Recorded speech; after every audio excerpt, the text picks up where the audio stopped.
हरिओम प्रिय दर्शकों, मैं हूं पंडित बलराम पांडे। हाजिर हूं मार्च 2023 तुला राशि वालों का मासिक राशिफल लेके। जानेंगे कैसा रहने वाला है मार्च का महीना तुला राशि वालों के लिए। कैसा रहेगा आपका कैरियर, आपका स्वास्थ्य, व्यापार, मैरिज लाइफ, स्टूडेंट के लिए कैसा रहने वाला है, सभी विषयों पे हम बात करेंगे। और लास्ट में जानेंगे वो उपाय जिसे करके मार्च के महीने को आप बहुत बेहतर बना सकते हैं। तो सबसे पहले देख लेते हैं ग्रहों की स्थिति। तो आपके प्रथम भाव में केतु बैठे हुए हैं और सप्तम भाव में राहु। तो पंचम भाव में सूर्य, बुध और शनि युति करके बैठे हुए हैं और षष्ठम भाव में आपके गुरु और शुक्र बैठे हुए हैं। नवम अष्टम भाव में मंगल बैठे हुए हैं। तो यह है ग्रहों की स्थिति। यह राशिफल आपके चंद्र राशि के आधार पे है।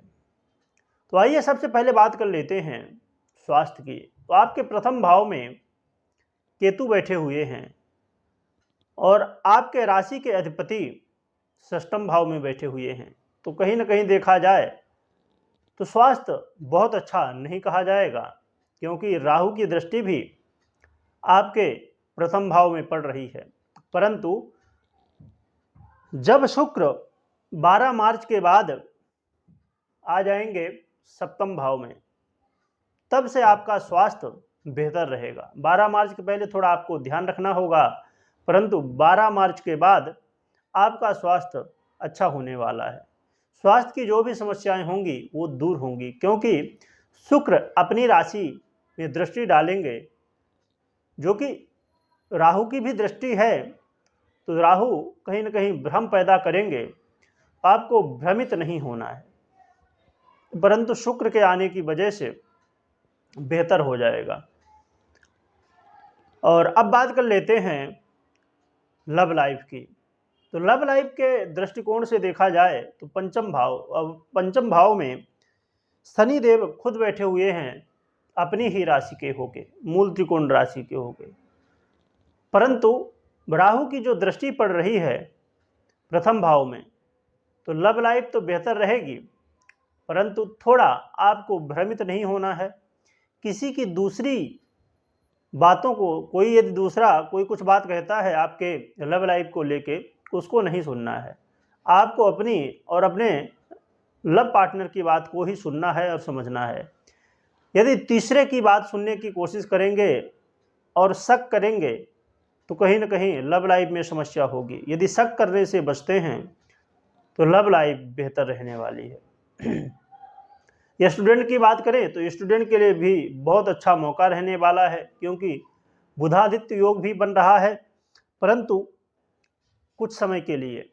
तो जो भी देखा जाए स्टूडेंट है उनके लिए मार्च के मिड तक समय बहुत अच्छा रहेगा और लास्ट में भी बहुत अच्छा समय रहेगा, क्योंकि थोड़ा लास्ट में मार्च के जैसे बुध देव 16 मार्च को आ जाएंगे षष्ठम भाव में, तब थोड़ी समस्याएं होंगी, मन भ्रमित होगा कहीं ना कहीं और थोड़ा दिमाग में उलझने रहेंगी।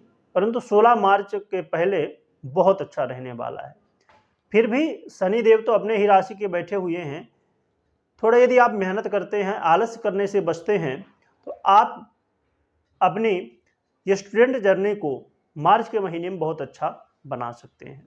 अब बात कर लेते हैं दाम्पत्य जीवन की। तो सप्तम भाव, और सप्तम भाव में आपके राहु बैठे हुए हैं, परंतु राशि के अधिपति मंगल भी अष्टम भाव में बैठे हुए हैं। तो कहीं ना कहीं देखा जाए तो आपको अपने मैरिज लाइफ में थोड़ा ध्यान देना होगा। आपके लाइफ पार्टनर की तबीयत का ध्यान, स्वास्थ्य का ध्यान रखना होगा और बीच में तीसरा व्यक्ति ना घुसने पाए, इस बात का ध्यान रखना होगा। ऐसी बातें जिनका कोई मतलब नहीं, जिनका कोई अस्तित्व नहीं, भ्रम खाली है, आपने अनुमान लगा लिया कि आपके लाइफ पार्टनर ऐसा कह रहे होंगे या ऐसा कर रहे होंगे, खाली अनुमान के मात्र से, और आपने कुछ कह दिया। तो इससे समस्याएं होंगी। आपको अपने वाणी में कंट्रोल रखना होगा, आपको भ्रमित नहीं होना है, क्रोध नहीं करना है। तो यदि इन चीज़ों से बचते हैं तो मैरिज लाइफ को बेहतर बना सकते हैं।